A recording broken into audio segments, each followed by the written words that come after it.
చిరంజీవి గారి టాపిక్ వచ్చింది కాబట్టి, అన్న. చిరంజీవి గారి మీలో ఎవరు కోటీశ్వరుడికి స్క్రిప్ట్ రాసింది ఎవరు? యాక్చువల్గా ఇట్స్ ఫార్మాట్ అన్న, అది English format, who wants to be the billionaire అని చెప్పి. దాని తర్వాత తెలుగులోకి అడాప్ట్ చేసుకున్నప్పుడు కంటెంట్ హెడ్గా నేను చేశానన్న. దాంట్లో ఏంటంటే వచ్చిన గెస్ట్లు ఉంటారు కదా, ఇప్పుడు సెలబ్రిటీస్ వస్తారు, రైట్. అలాగే పార్టిసిపెంట్స్ వస్తారు. సో వాళ్ళ క్వశ్చన్ ఇయర్స్ అన్నీ ఫిక్స్, అది ఎవరికి తెలియదు ఆ క్వశ్చన్ ఏమొస్తుంది అనేది. ఒక టీం ఉంటుంది, ఆ టీంకు తప్ప ఇంకెవరికి తెలియదు.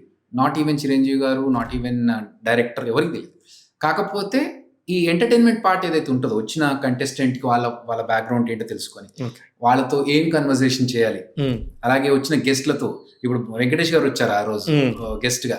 సో ఆ రోజు వెంకటేష్ గారికి, సార్ మీరు నువ్వు నాకు నచ్చావు సినిమాలో లెటర్ చదువుతారు కదా భోజనం చేసే ముందు, అలాంటిదే ఇక్కడ చేద్దాం సార్ ఒకటేనని అంటే, ఎలా ఉంటుంది ఎలా అంటే నేను రాసిచ్చా.